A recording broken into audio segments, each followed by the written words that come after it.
Now, as I said at the top of the program, we're going to focus this week on how the state of North Carolina funds its public schools.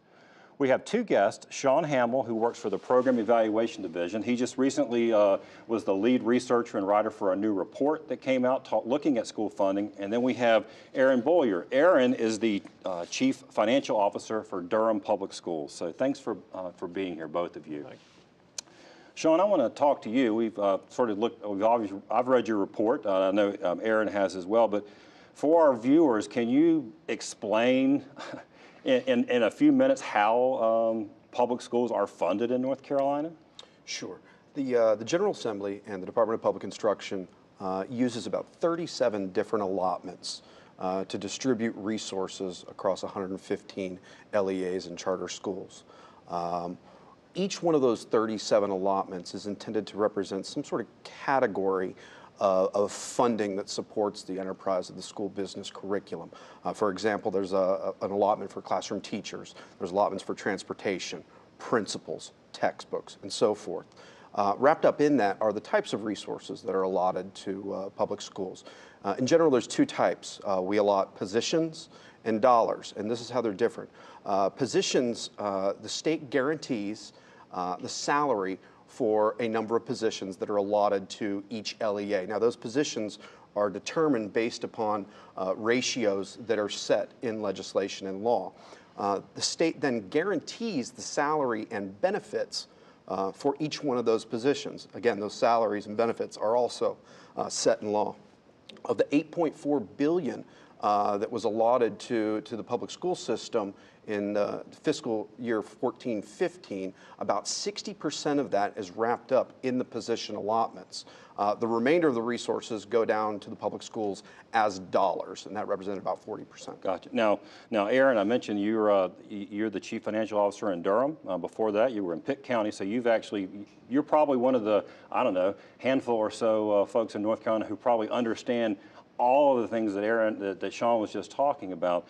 When you look at the General Assembly considering overhauling potentially the change, I mean, what are your initial thoughts? I mean, do you have concerns? Do you think there's an opportunity to improve? Sort of, what are your thoughts on that? Number of thoughts. The main things being around timing. Timing of what comes out of Raleigh always has a dramatic impact on how it plays out with the local budgets that are already usually passed by the time the state makes final decisions. So it's noted in the report the need to be very cautious in the implications and the timelines and how they'll affect us moving forward.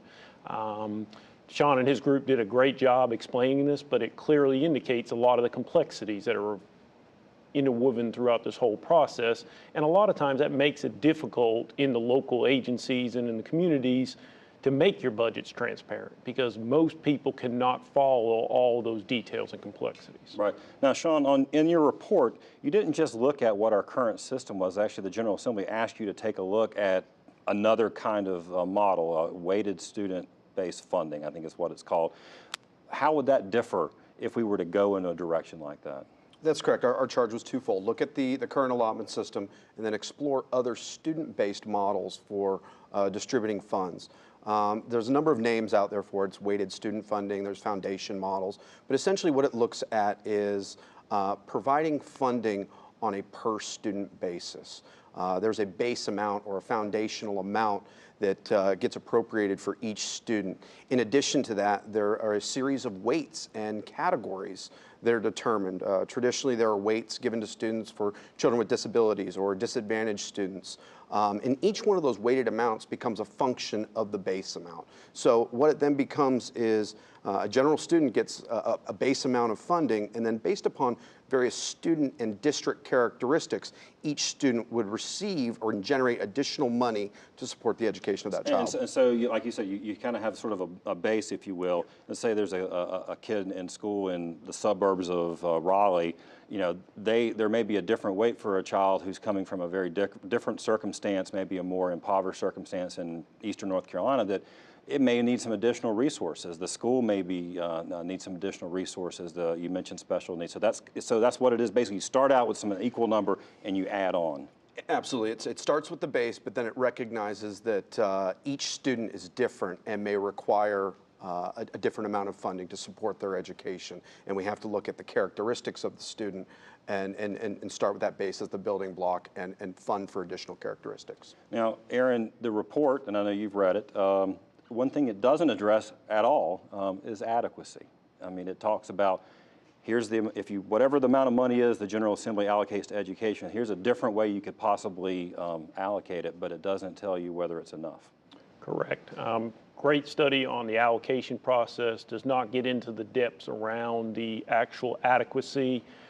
12 very strong findings that have different implications to different districts with each finding.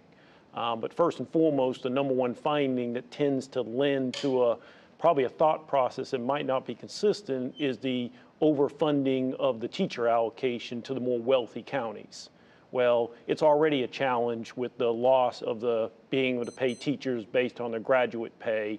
We got to be careful that in a state where we're already lagging behind in that compensation model, that we don't take away the ability to have the most qualified and experienced teachers. Right. I mean, look, North Carolina, you take all the money that we spend. I mean, we actually do report it out as a per pupil spending number, even though it's not per pupil. I mean, North Carolina ranks 44th nationally. So, I mean, the idea that we're not talking about adequacy, it seems a bit of a missing piece. Right, correct. Then, so Sean, back to you. The General Assembly didn't ask you to look at that. I mean, but I guess one thing you could potentially say is, if you went to a weighted student-based formula, it actually may make it. If you want to address adequacy, you could potentially get at it. I mean, you could actually, really maybe get a closer look at it than we do today.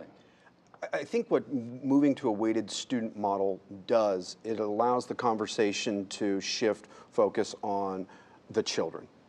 When funding is about on a per pupil basis, you then align funding with student outcomes. And once you've done that, you can then enter into a discussion of adequacy. Right. Funding challenges in Durham, probably consistent with other. What are you seeing right now? So where are your sort of pressure points, pain points? Again, having the ability to fully comprehend what the impact is going to be district by district is huge in this piece of the equation. School systems are going to need that amount of time to work with their county governments to know whether it's going to be a plus or minus to them and what those dollar repercussions could be moving forward. Well, it's a complex issue. Great report, Sean.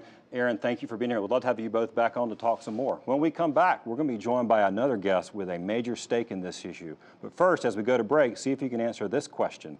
Where does North Carolina rank nationally in per pupil spending?